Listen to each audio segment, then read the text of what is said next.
Hello everybody. So Jay Moss recently put out a video where he was talking about elbow and forearm injuries in Saber fencers and related sorts of stuff like Broadsword.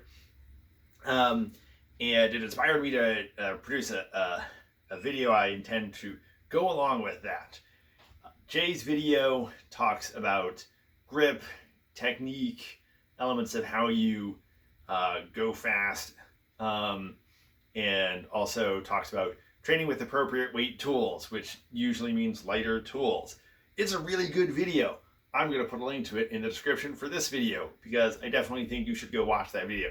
I think there's additional material on the same topic that I can add though. And one of the reasons I think I've got additional material I can add on this topic is because I'm a doctor of physical therapy, and so wrist and elbow and forearm injuries are a thing I routinely encounter and treat in my patients. And so I'm going to talk a bit about how strengthening exercises are going to be useful in terms of both prevention and early stage management. To be clear though, if the simple sorts of stuff I talk about here and the sorts of technical fixes that Jay Moss talks about in his video don't make your pain go away, go see a professional, get examined in person. This video does not replace that sort of in-person examination.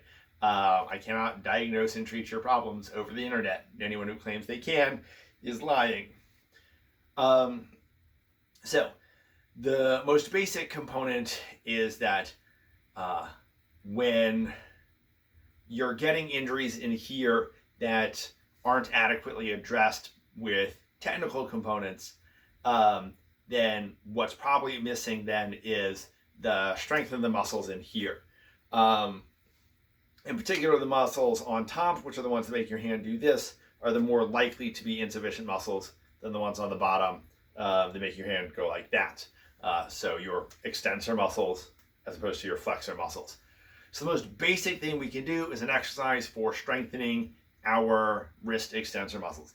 This is a really straightforward and easy sort of exercise to do, and a reasonable thing to fairly simply add to what you're already doing for strength training. To go along with this, because I definitely recommend strength training as a complete approach to preventing injury and general health. So that exercise just looks like this. I'm going to have a dumbbell in my hand. This is an adjustable dumbbell that I've got with none of the extra weights on it. And I've got my arm resting here on my knee. I would normally be sitting on a bench at the gym doing this instead of standing up, as is convenient for video purposes. And then the exercise is simply this motion here, bringing the weight up and down, slow controlled motion. I want to keep the motion in a pain-free range. So if I find as I'm doing this exercise that getting all the way to the bottom or all the way to the top is actually causing some additional pain while I'm doing it, first try just shortening the range of motion. So maybe like this is all I do.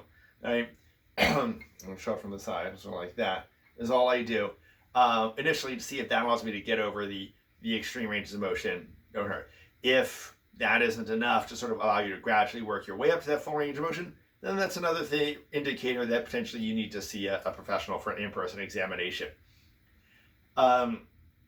The other exercise that we can do that's fairly straightforward and easy is simply wrist flexion, which is same basic principle here.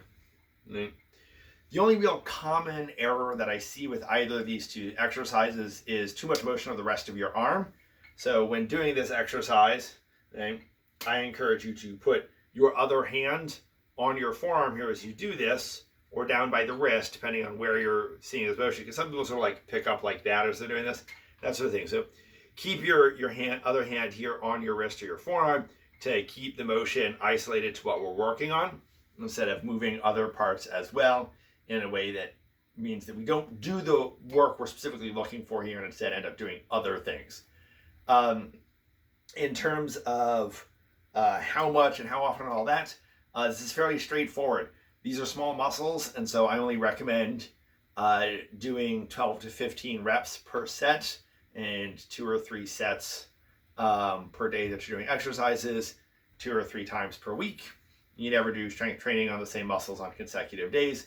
I would also not suggest doing these exercises right before any technical training, because you don't want to have these muscles fatigued before you start your technical training.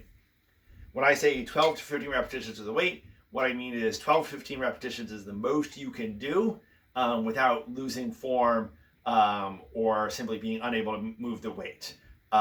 If you've got a weight that you're using and you find that you can easily bang out more than 15 reps, then next time go up in weight. Going up in weight slowly is not likely to cause anything to go wrong, whereas going up in weight too quickly is likely to cause things to go wrong.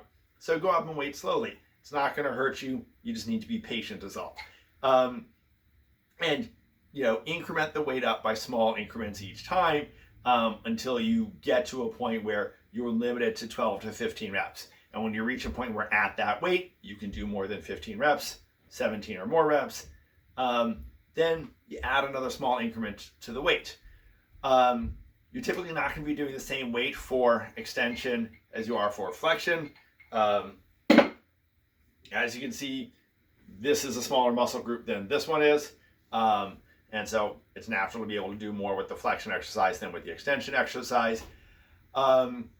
And those are, I think that's all I want to say in terms of like general purpose, how to do these sorts of exercises. If you have more specific questions you want to ask, feel free to ask those questions wherever I post these online. I always like answering people's questions. Thank you. Have a good day.